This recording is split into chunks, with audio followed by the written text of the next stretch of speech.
Né? É difícil fazer um supino ali no final do treino, um agachamento é difícil fazer no final do treino. Então a gente joga no começo porque a gente tá mais descansado e consegue gerar mais força. Lembra que o principal fator para hipertrofia é a tensão mecânica. Salve, salve galera, beleza? Coutinho Vaz na área, seja muito bem-vindo para mais um vídeo aqui no canal do YouTube. E se liga só, pessoal, hoje vamos falar de um tema que é polêmico, mas não deveria ser, né? Que é o quê? Ordem dos exercícios. E a ordem dos exercícios importa. Então você, Zé Ruela, que a academia tá cheia hoje, esse aqui é o primeiro, né? Depois eu volto para isso, vou fazer o outro ali, ó. Isso pode estar lascando os seus resultados. Por quê? Porque na hora que a gente monta um treino, a gente está pensando na estratégia das ordens. E aí você não segue, pode dar dando errado. Vamos entender essa brincadeira aí. Agora suas costas vão crescer. Fazer todo mundo ficar monstrão. Por que a ordem dos exercícios importa? Porque se você pega um bom treinador, ele vai montar o treino para você dentro de várias perspectivas.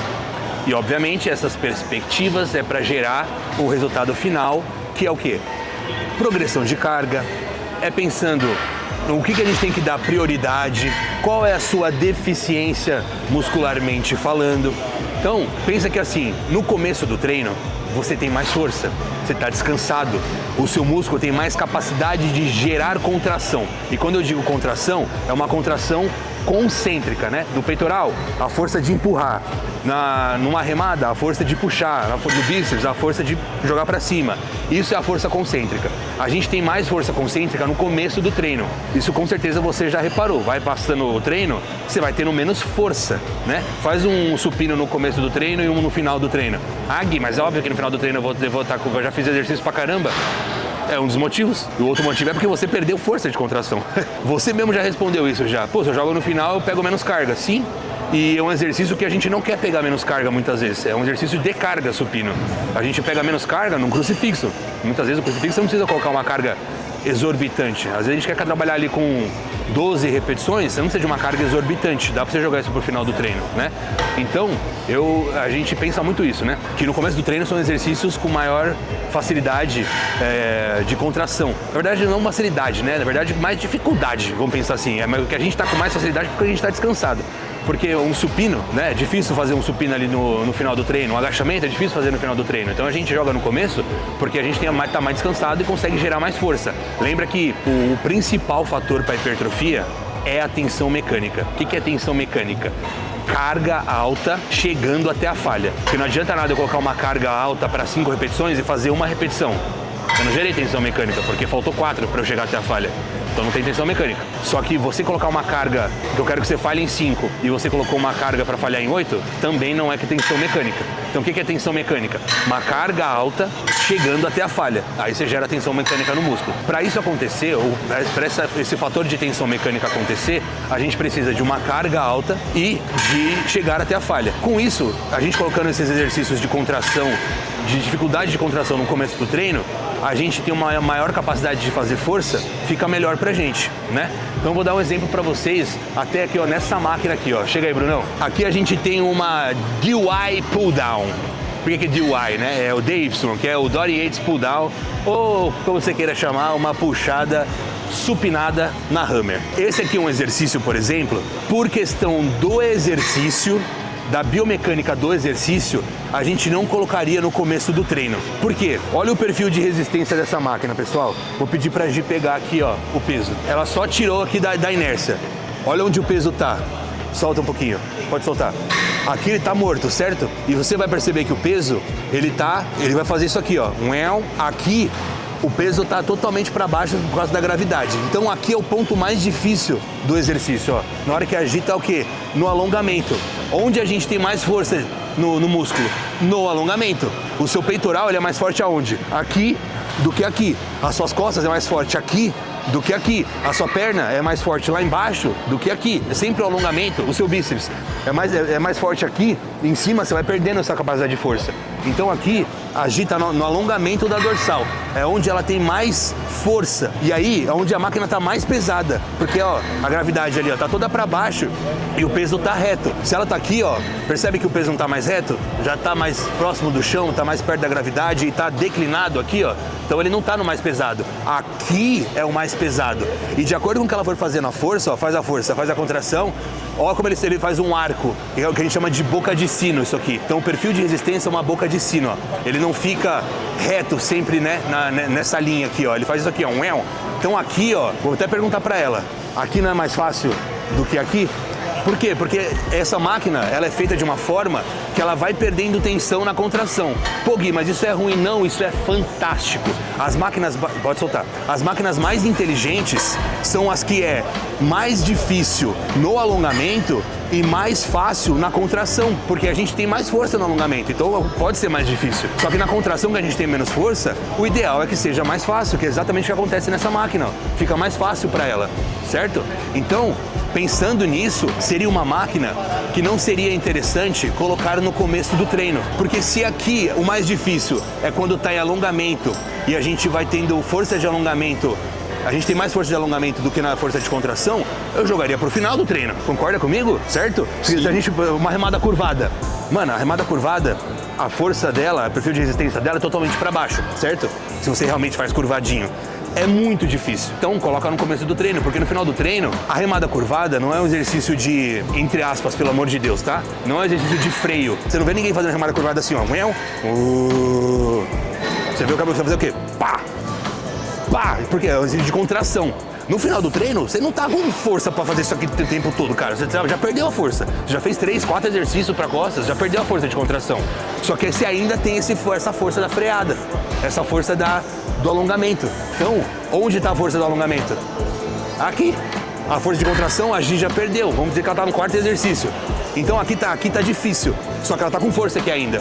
Só que ela já perdeu força de contração. Na hora que ela vai contrair, fica mais fácil. Então essa máquina é foda pra você colocar no final do treino. Gui, mas eu vejo muita gente colocar no começo do treino essa máquina. A pessoa tá treinando errado. Dory Yates, né? DY pull down, Dory Yates pull down. O Dory Yates colocava no começo do treino. Dory Yates era burro? Dory Yates é um dos caras mais fodas, inteligente, que já teve no fisiculturismo. É verdade. Por que ele colocava isso aqui no começo do treino? Esse exercício aqui, ó, vamos lá, amor, pega aí. Olha, ó, eu nem falei nada, a gente já, né? Minha mulher, então ela sabe fazer, né? Essa máquina, você nunca deve fazer isso aqui, ó. Você nunca começa o exercício aqui. Aqui quem tá segurando é o ombro. Essa máquina é um exercício para essa parte baixa da dorsal aqui, ó, que aquela começa a sair aquela parte do morcego. Então, ela não precisa do ombro, porque quem faz o ombro? A escápula. Jogou a escápula para baixo, o exercício começa aqui. E olha como ele já começa no ponto mais difícil ali, ó. A partir daqui, a Gi vem jogando só o cotovelo para baixo, sem deixar o braço dela ir mais para trás do que o tronco, ó. Porque a partir do momento que ela vai com o braço mais para trás do que o tronco, o ombro sobe. Ó, olha aqui eu fazendo, ó. Para baixo, se eu jogar para trás, ó meu ombro subindo, vai pro meio das costas. Eu não quero o meio das costas, é pra parte baixa. Então, para até a sua linha lateral do corpo, ó. Ombro para baixo, cotovelada para baixo, até a linha lateral do corpo, parou aqui. Ela ativou essa região. Por que o Dory Yates fazia no começo do treino? Porque ele queria dar ênfase nesta região. Lembra que eu falei pra vocês ali no começo? A gente escolhe um treino, a gente monta o treino de acordo com o quê? Perfil de resistência, capacidade de contração e prioridades. O Dory Yates é considerado uma das melhores costas de todos os tempos do fisiculturismo. E principalmente porque ele tinha aquela parte de baixo vindo, mano, praticamente do glúteo dele quase. Era um cara que sabia trabalhar muito bem esse exercício. Colocava no começo do treino porque ele colocava uma carga muito alta e sabia contrair essa parte baixa. Aí tá um ponto que a maioria dos bodybuilders erram. Qual que é o defeito de quase todo bodybuilder? Costas.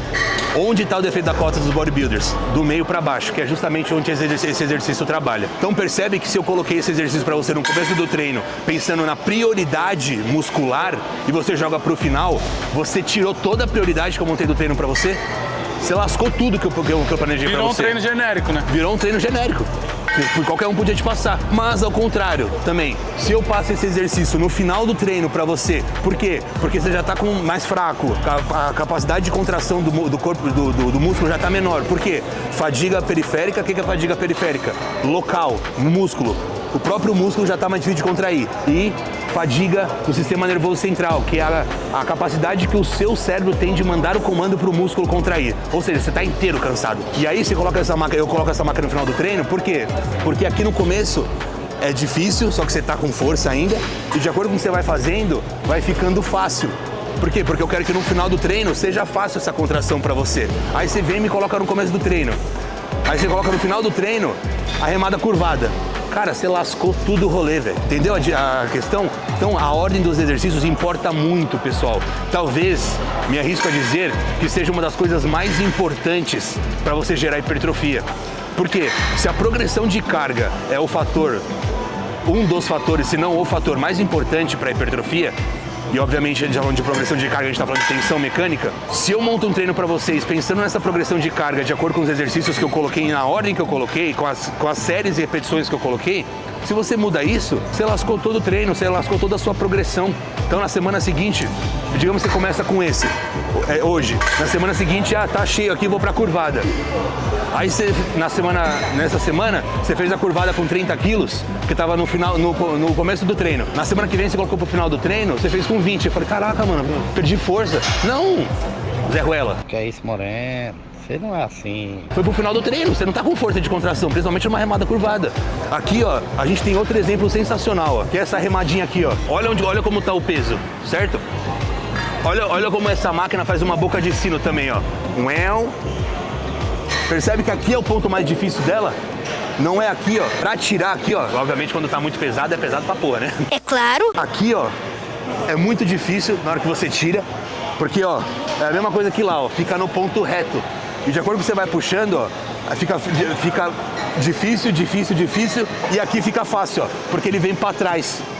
Então, essas ideias de ficar mexendo no exercício devido ao perfil de resistência é muito importante pra gente ter essa percepção.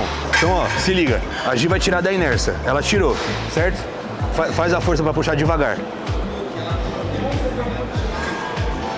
Olha como o peso vai fazendo um arco aqui, ó. Junto com isso aqui, inclusive, né? Com essa... Com esse arco aqui do movimento, ó. Então aqui, ó, ele fica bem pesado, porque o perfil de resistência da máquina é uma curva de sino também. É uma máquina que, se a gente for pensar na questão de prioridade muscular, é uma máquina que a gente também colocaria no começo do treino. Por quê? Porque você pegando aqui neutra e jogando a cotovelada para baixo, você também pega essa parte mais baixa da dorsal, igual o Dorian trabalhava muito. Só que é um exercício que pro final do treino é difícil pra cacete de fazer, mano. Porque é muito pesado. Tem que ver onde você vai encaixar isso. E na hora que o seu treinador encaixar, segue aquela ordem para você não ficar mudando à toa. Mesma coisa, vou dar um exemplo de bíceps aqui, ó. Então a gente faz um bíceps aqui, ó, na posição alongada. Pensa que ó, tá num cabo aqui, né? O cabo tá te puxando para cá. Posição alongada sempre pega mais do que a posição contraída. Então a rosca aqui, ó, pega muito. A gente já tem estudo mostrando isso, que o músculo, quando ele tá numa posição alongada, ele tem mais dano muscular. Então dói mais, dá mais microlesão. E aí você faz isso aqui primeiro, para depois ir numa rosca alternada, por exemplo, com halter, vai ficar muito difícil. Porque a rosca alternada com halter, ela começa fácil, né? Porque aqui não tem nada. E aqui vai chegando muito difícil. Aqui é o máximo do difícil. E aqui, na hora que você joga para cima, fica fácil. Tanto que você consegue até segurar um pouquinho aqui, né? Então, se você joga primeiro essa daqui para depois jogar aqui, a alternada, você vai perder força na alternada. Vale a pena? Não. Joga essa daqui pro final. Então, a mesma coisa seria numa cadeira extensora, na qual essa cadeira extensora fosse uma cadeira extensora de anilha, que a anilha já começasse aqui em cima. E aí você vai fazendo a força, ela vai vindo para trás, né? O jogo da anilha. Começaria muito difícil. E no que você vai colocando para fazer na contração, ela vai ficando fácil. Isso é sensacional para colocar no final do treino. Porque, lembra, você tem mais força de alongamento. Agora, se é uma... convencional colocaria no começo do treino, por exemplo. A convencional, pensando que ela começa muito fácil aqui, porque no começo não tem nada de força. E aí você vai chutando, ela vai ficando muito difícil, porque ela vai ficando num ponto reto aqui, coloca no começo do treino, porque no final do treino vai ser muito difícil você fazer, né? A minha extensora, por exemplo, eu coloco ela no começo do treino. Dou, obviamente, meus descansos ali para depois ir pro agachamento, pro leg press. Se fosse uma extensora na qual o alongamento é mais difícil e a contração é mais fácil, eu jogaria pro final do treino. Então eu tô dando todos esses exemplos para vocês conseguirem ir raciocinando, puta, ali nesse treino, nesse exercício e tal. Então por isso que eu tô dando esses vários exemplos. Mas, de novo, a ordem dos exercícios importa por causa de prioridade muscular, prioridade de grupo muscular e de feixes musculares e de perfil de resistência da máquina, se ela é mais fácil ou mais difícil de ser feita. Então, mantenha a ordem dos exercícios que o seu treinador passou para você, seu Zé Ruela. É claro. Bom, galera, então esse foi o vídeo de hoje. Mantenha a ordem dos exercícios que o seu treinador passou. Se você é meu aluno, mantenha a ordem, tá bom, Zé Ruela, safado? E depois eu quero ver ali ó, o logbook, tudo direitinho, sabendo a hora que você fez, tá bom? Manda pro seu amigo que ficar trocando de treino, que treina na Smart Fit, tem que ficar trocando o tempo todo ali de exercício. E a gente se vê, vem para o Bear que é vazio. É nóis, tamo junto, valeu!